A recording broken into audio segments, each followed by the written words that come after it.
what is EMDR? EMDR is short for eye movement desensitization reprocessing, which means that you're reprocessing old memories. And these old memories are often distressing or traumatic, and through the work of EMDR, retraining your neural network to form new connections that allow you to move on from that experience. So a lot of people say to you, oh, just move on or let it go. Everybody knows intellectually that this is what you should do, quote unquote, or that you need to do. But ultimately, it doesn't take intellectual knowledge or understanding to let go and move on from something. It really takes an emotional reprocessing and corrective experience that changes the neural network that will allow you ultimately to move on. So EMDR is a way for your brain to process like your brain does naturally in REM sleep. So REM sleep, your eye movements go back and forth. So you're constantly crossing the brain barrier just by looking left and right. EMDR, the therapist will often use their two fingers and they will go back and forth. They also might use a light that goes back and forth. They also might use a hand module that beeps, and you just put your hands on it, and it just offers different sensation that goes to your right, to your left, to your right, to your left hands, and that allows the brain to process the bilateral stimulation that is occurring. It allows you to process that traumatic experience or distressing experience. Now, it is not something that you just think about or talk about and it goes away. Traumatic experiences often have beliefs tied to them and heightened emotions tied to them or associated with them that make your life feel unmanageable because your emotions feel out of control. And there's a lack of sense of control over yourself, a lack of sense of trust with yourself, and a lack of ability and trust that you can manage your own life. When EMDR is performed between you and your therapist, your brain, your neural network reprocesses these destructive and non-adaptive or maladaptive beliefs into positive adaptive beliefs. So you will discuss with your therapist what you want to believe instead, and you both will come up with the touch tone experience of what exactly it is that you want to work through. What is the distressing event? It could be something from your past, it could be something in the future that you're excessively worrying about. It could also be something in the current situation that you're in that you just need to process and process faster. So what the eye movement desensitization reprocessing does is it also allows you to become desensitized to the situation, and the emotions then as a response are less intense and therefore more manageable. And I love how Tony Robbins always says, if you can manage your emotions, you can manage your life. So in EMDR, there's also what I call a prep EMDR phase, but it is a part of the EMDR phase where you learn different techniques that allow you to cope with stressful scenarios and also when those memories start coming back again. So if you are under an EMDR therapist and you're working in this therapy and uncovering a lot of distressing memories and moments in your life, then your brain is going to continue the processing that you start.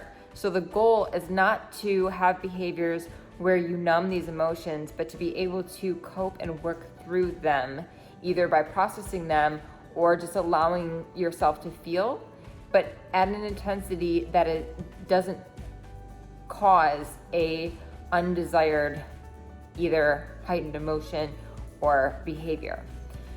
So these skills are called one container. So you want to make sure that your therapist is giving you a container, something that you can put your emotions in when you feel they are out of control, and you can take the emotions out that you want to feel. The second thing is a meditation experience that they call secure place. So this secure place is a place where you can go and no one can enter, and you can feel in an imagery state that you are in this place, and that is very calming for you, and you can access it at will. Studies show that EMDR, eye movement desensitization reprocessing, actually speeds up the processing of that distressing event that your brain would naturally try to process in REM sleep and throughout the day and consciously, subconsciously, tenfold. So there are tons of benefits to doing this, that being just one of them. Francine Shapiro was the one that developed this by accident, working with a client in 1987. Now it has been shown to help many other disorders, not just post-traumatic stress disorder, or also commonly known as PTSD. It can also help with addictions. It can help with depression, anxiety, mood dysregulation, stress, phobias, complicated grief, and pain relief. For example, they call it like phantom limb pain or somatic pain, somatic issues, things in your body that you have pain of, but the doctors, the MDs, cannot figure out where that pain is coming from. Self-esteem and performance anxiety, panic attacks, and sleep problems or insomnia. Why does trauma occur? Trauma or distressing experiences occur when there is a memory formed. And the memory is when an intense emotion and an experience come together, and therefore your brain needs to remember that this is an experience that we need to remember so that we can move away from pain and towards pleasure. Because that is what the brain needs to do. If we are to touch a hot stove, for example, our brain needs to know to never touch something hot again because it's painful, and that is a survival skill, that is a survival mechanism, rather, that our brain has in order to keep us alive. So when we are traumatized or when we've experienced something traumatic, and this can be actually experiencing the event ourselves, or witnessing the experience, or hearing about a close loved one going through a traumatic experience, all of this can be experienced in our own bodies, which cannot be detached from our neural network. So it's our bodies and our neural network and our memory all working together that say, okay, this is a situation that we need to remember so that we will avoid this feeling in the future. And often the belief associated with this is, I will die. There are several other beliefs that go along with various different traumas, and I can get into that in another video.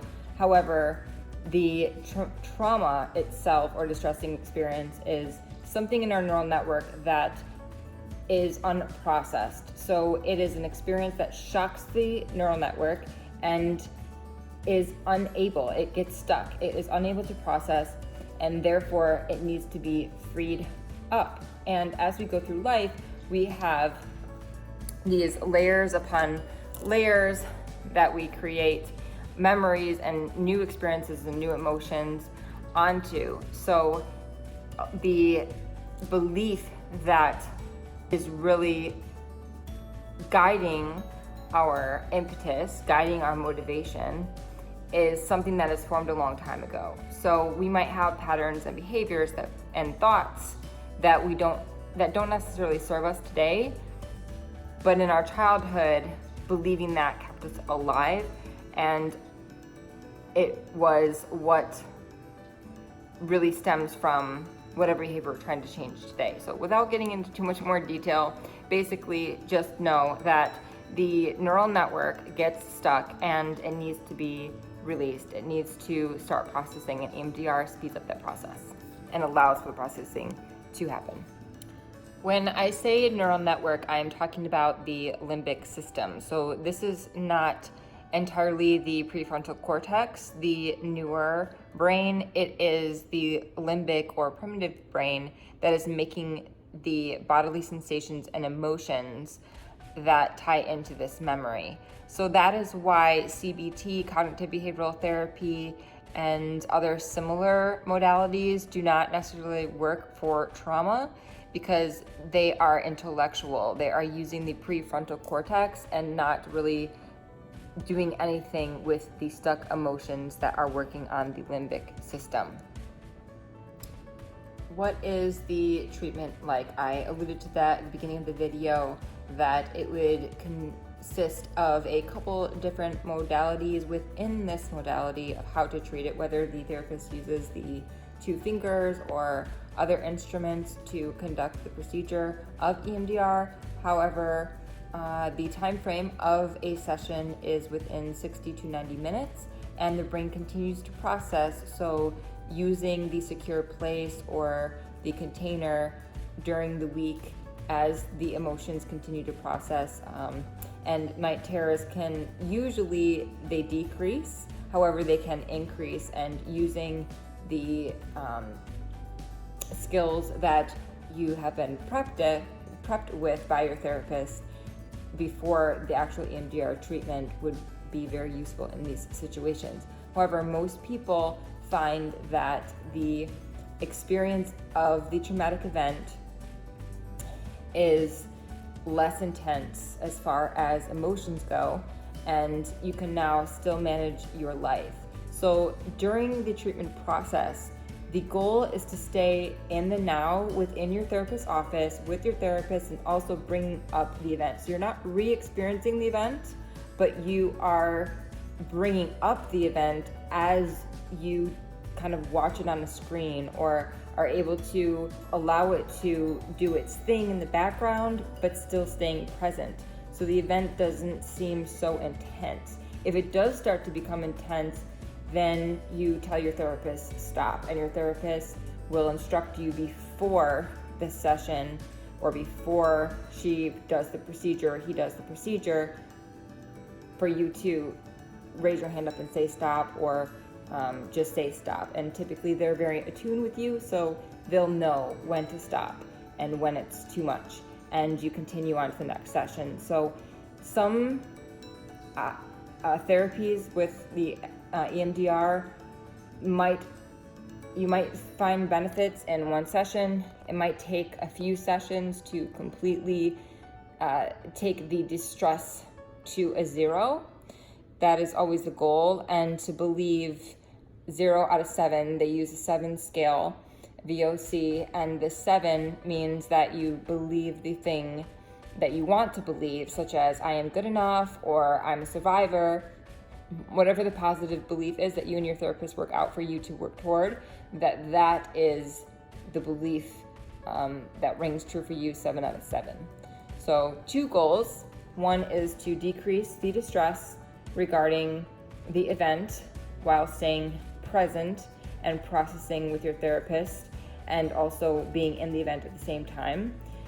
And then the second is to be able to believe fully the new belief that you want to believe about yourself, and completely change where the neurons are connecting at this point. So hopefully this video is helpful for you. Hopefully this makes a little bit more sense of what EMDR is and what you can expect going into an EMDR session, and whether or not you might be a good candidate. But always, check with your professional mental health counselor or therapist and see if maybe this is something that could be useful for you, because it definitely speeds up the therapy process.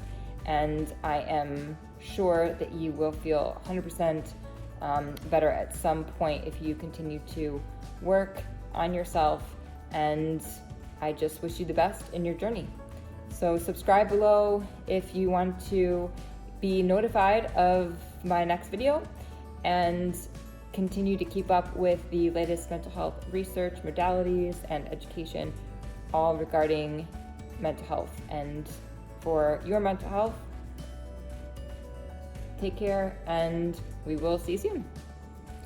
There are 19 controlled studies on EMDR, which makes it the most relevant modality in treating trauma.